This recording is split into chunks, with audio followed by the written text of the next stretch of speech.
Pemirsa, korban kasus pembunuhan berantai dengan tersangka Wawon CS terus bertambah. Polisi baru saja mendapatkan informasi ada satu korban yang sempat diracun kawanan Wawon.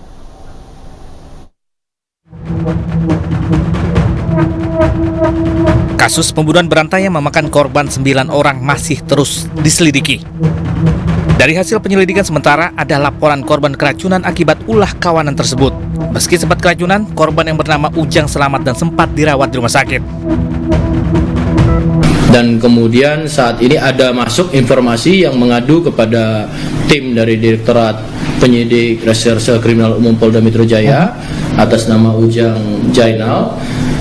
Ini menginformasikan dirinya mendapati suatu media yang sama untuk meracunnya, yaitu dengan menggunakan kopi. Nah, kemudian untuk keterangan ini belum bisa disampaikan juga secara teknis oleh kami, namun berdasarkan keterangan pelaku hanya sifatnya menyampaikan untuk membuang kesialan. Namun ini juga masih kita dalami. Yang paling utama adalah misi dari pengungkapan ini kan secara kemanusiaan, kekejian ini harus dihentikan partner in crime ini, karena kalau tidak juga kejadian korban-korban ini akan juga semakin bertambah. Sementara itu rencananya besok makam korban pertama yaitu mantan TKW bernama Siti akan dibongkar. Polisi rencananya akan melakukan otopsi ulang atas kematian Siti. Tersangka Wawon diketahui beristri 6, namun 4 diantaranya tewas di tangannya sendiri. Selain membunuh 4 istrinya, Wawon juga tega membunuh 2 anaknya sendiri. Tim Liputan iNews melaporkan. Pemirsa, 1 dari 9 korban pembunuhan berantai Dukun Wawon yaitu Iim Halimah sudah dikubur sejak tahun 2016 lalu. Korban yang merupakan istri Wawon awalnya diduga meninggal dunia wajar karena sakit.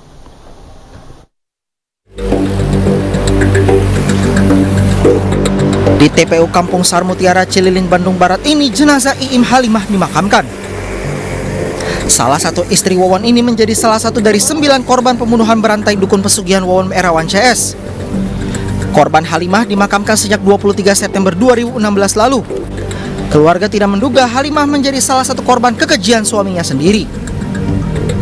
Menurut adik korban Misbah, sebelum meninggal, wanita berusia 50 tahun itu menderita sakit. Perutnya membesar dan buang air kecil berdarah. Yang menyedihkan, saat pemakaman Halimah, Wawon tidak datang mengantarkannya. Wawon bahkan menjual rumah Halimah 30 juta rupiah sepeninggalan Halimah.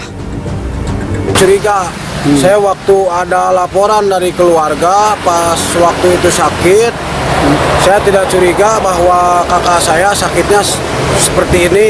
Saya yang kesurupan, terus sakitnya sakit beda, perutnya bilangnya ada kayak gitu. Di pikiran keluarga itu penyakit tumor. Polisi pun berencana membongkar makam Halimah untuk proses otopsi. Jelas kaget. Tadi kalau berita kan beberapa hari ke belakang saya udah tahu gitu ya. Tapi saya tidak menyangka bahwa ini ada salah satunya ada warga kami lah mungkin ya yang sekarang di sini. Dan tadi kami dihubungi dari pihak polsek. Tersangka Wawon diketahui beristri 6, namun 4 diantaranya tewas di tangannya sendiri. Selain membunuh 4 istrinya, Wawon juga tega membunuh 2 anaknya sendiri. Dari Bandung Barat, Jawa Barat, Yuwono, iNews melaporkan. Pemirsa, polisi terus menyelidiki pembunuhan berantai yang terjadi di Cianjur dan Bekasi, Jawa Barat dengan tersangka Wawon CS. Polisi menduga ada motif pembunuhan selain ekonomi karena anak dan keluarga menjadi korban pembunuhan.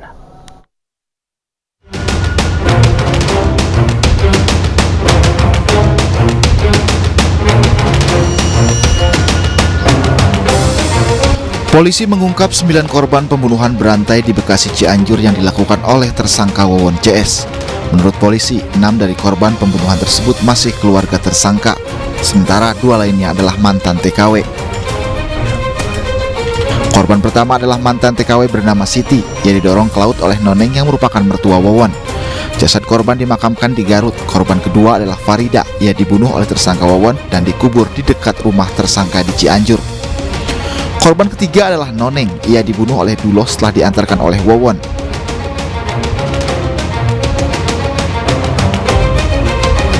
Sementara korban keempat adalah Wiwin yang merupakan anak Noneng. Kedua korban dibunuh dalam hari dan dikubur di lubang yang sama. Korban kelima istri Wawon bernama Halimah. Ia dibunuh oleh Duloh dan jasad korban diantarkan ke keluarganya di Bandung Barat. Tersangka menyebut korban meninggal karena sakit. Setelah Halimah meninggal, Wawon kemudian menikah dengan Ai Maimunah yang merupakan anak kandung Halimah. Dari pernikahannya ini memiliki dua anak, yakni Bayu dan Neng Ayu. Bayu yang merupakan anak Wawon menjadi korban ke-6. Bayu dibunuh oleh Duloh dan dikuburkan di samping rumah Duloh. Sementara korban ke-7 hingga ke-9 adalah Ai Maimunah, Ridwan Abdul Aziz, dan Riswandi. Korban diracun di rumah kontrakan di kawasan Bekasi, Jawa Barat oleh tersangka Duloh. Dari 5 orang yang diracun, 2 diantaranya selamat, yakni Dede Solehudin dan Neng Ayu. Namun belakangan, Dede Solehudin ditetapkan menjadi tersangka bersama Wawon dan Duloh. Dede ikut minum racun untuk meyakinkan para korban lain. Dari pengakuan tersangka, mereka menipu korban dengan janji bisa meningkatkan kekayaan dengan menggandakan uang. Menurut polisi, para tersangka meraup kurang lebih 1 miliar rupiah dari para korban. Polisi terus menyelidiki pembunuhan berantai ini, termasuk mendalami adanya motif lain selain ekonomi. Kemudian terkait dengan dana-dana, kita masih mendalami hasil keterangan daripada tersangka, mungkin kurang lebih 1 miliar aja. Itu masih kita dalami lagi, jadi belum tuntas. Ini masih kita dalami, ini kan baru 2 hari yang lalu, ya. Baru 2 hari yang lalu kita akan dalami. Jadi penyidikan kami ini sifatnya berkesinambungan. Dari ketemu fakta ini kita dalami lagi, ketemu fakta ini kita dalami lagi, sehingga bisa apakah ada kemungkinan tersangka yang lain ataupun korban yang lain, kita akan tuntaskan semua itu, termasuk dengan motif. Dan secara preemptif tentunya ini bisa memberikan waspadaan pada masyarakat agar tidak mudah terjebak dalam pola-pola kejahatan atau modus operandi yang dilakukan oleh tersangka ini. Akibat perbuatannya, 3 tersangka dijerat pasal 340, 338, dan 339 Kitab Undang-Undang Hukum Pidana terkait pembunuhan berencana. Penyidik Polda Metro Jaya juga membuka posko aduan di Cianjur, Jawa Barat untuk menjaring terduga korban penipuan atau bahkan pembunuhan Wawon CS yang lain. Tim Liputan iNews melaporkan. Rencananya pihak kepolisian akan membongkar makam salah satu korban pertama pembunuhan berantai Wawon CS yang bernama Siti, yang merupakan seorang TKW di Garut, Jawa Barat. Untuk mengetahui terkait rencana tersebut, kami sudah terhubung dengan Atikah yang merupakan kakak korban. Selamat sore, Bu Atikah. Ya, selamat sore. Bu Atikah, terkait dengan rencana pembongkaran makam, nah ini seperti apa pihak keluarga diberitahunya, Bu? Saya udah bersedia, bahkan udah menunggu. Jadi kapan tepatnya makam almarhumah Ibu Siti akan dibongkar, Bu? Iya. Boleh diceritakan, Bu, apa yang disampaikan oleh pihak kepolisian kepada keluarga pada saat itu terkait dengan rencana pembongkaran ini? Kata kepolisian akan tepatnya dibongkar pada hari Selasa besok. Baik, Ibu Atikah, tepatnya kapan kakak Ibu almarhumah Ibu Siti ini meninggal dunia? Gimana, ulangin? Ya, tepatnya kapan kakak Ibu Atikah almarhumah Ibu Siti meninggal dunia? Tanggal 12 bulan Februari 2001. Baik, bagaimana kondisi almarhumah Ibu Siti saat itu sebelum meninggal dunia? Waktu saya lihat di media sosial, terus aku baca dari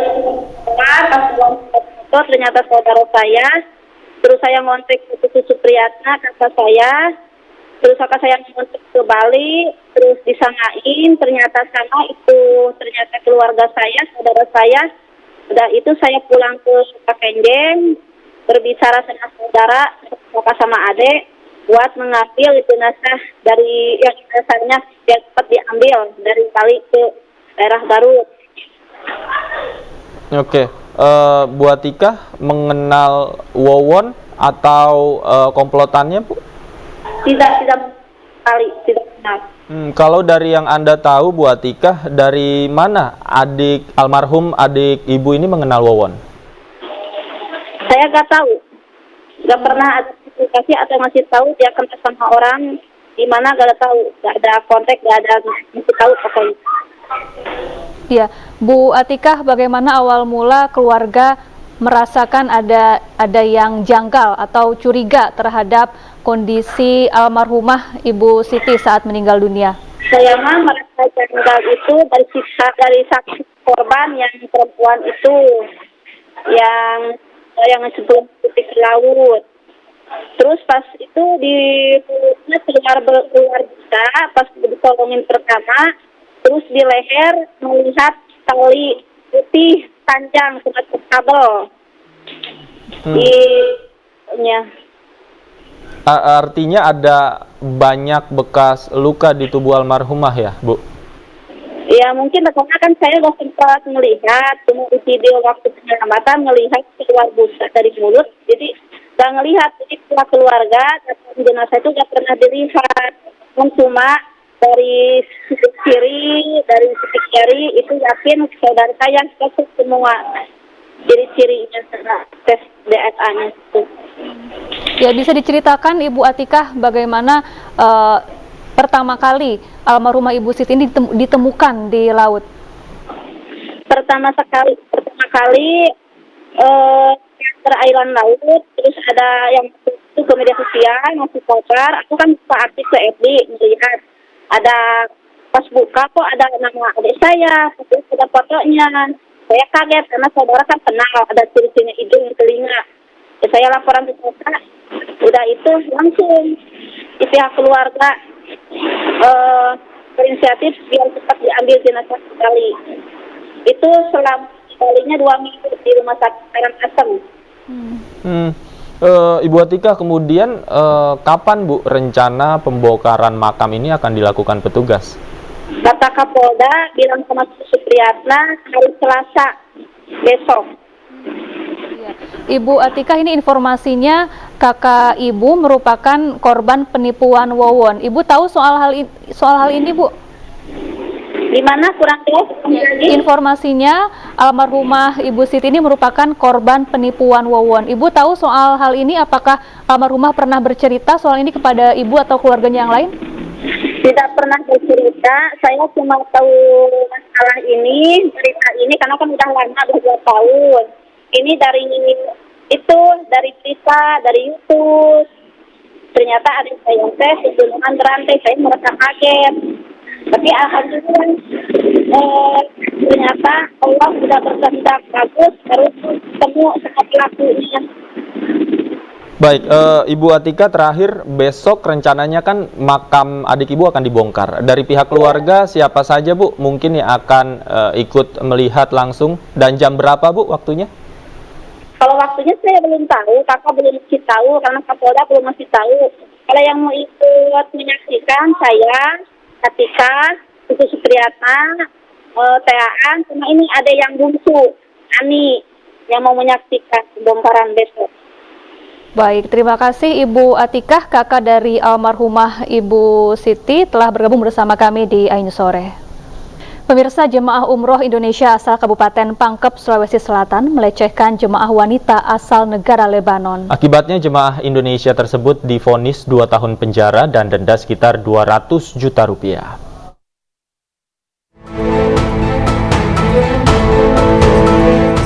Jamaah umroh Indonesia berinisial MS Muhammad Said, 26 tahun, asal Kabupaten Pangkep, Provinsi Sulawesi Selatan, diduga melecehkan wanita asal Lebanon saat tawaf di Masjidil Haram Mekah, Arab Saudi.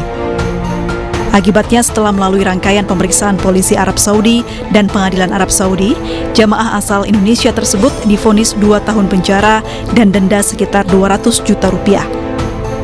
Kepala Bidang Penyelenggaraan Haji dan Umroh Kantor Wilayah Kementerian Agama Sulawesi Selatan dikonfirmasi membenarkan kabar tersebut. Pihaknya mengaku telah melaporkan kejadian ini kepada Kementerian Agama Republik Indonesia.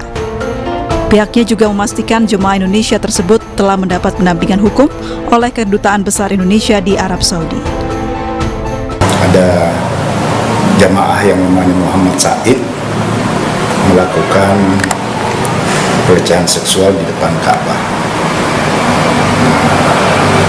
Ini kami sudah konfirmasi dengan KJRI sana dan memang ada nama Muhammad Said dari Pangkep sudah proses ditahan oleh pemerintah Saudi tahun dan denda sekitar 5.000 rial. Diketahui MS berangkat umroh pada 3 November 2022 lalu melalui travel umroh asal Kabupaten Maros PT Madinah Bulaeng. Namun saat tiba di Arab Saudi, proses tawaf di Masjidil Haram, jemaah Indonesia tersebut dilaporkan wanita jemaah asal Lebanon telah melakukan pelecehan seksual dengan memegang payudara korban. Kejadian tersebut terekam CCTV Masjidil Haram Mekah. Dari Makassar, Leo Muhammad Nur, iNews melaporkan.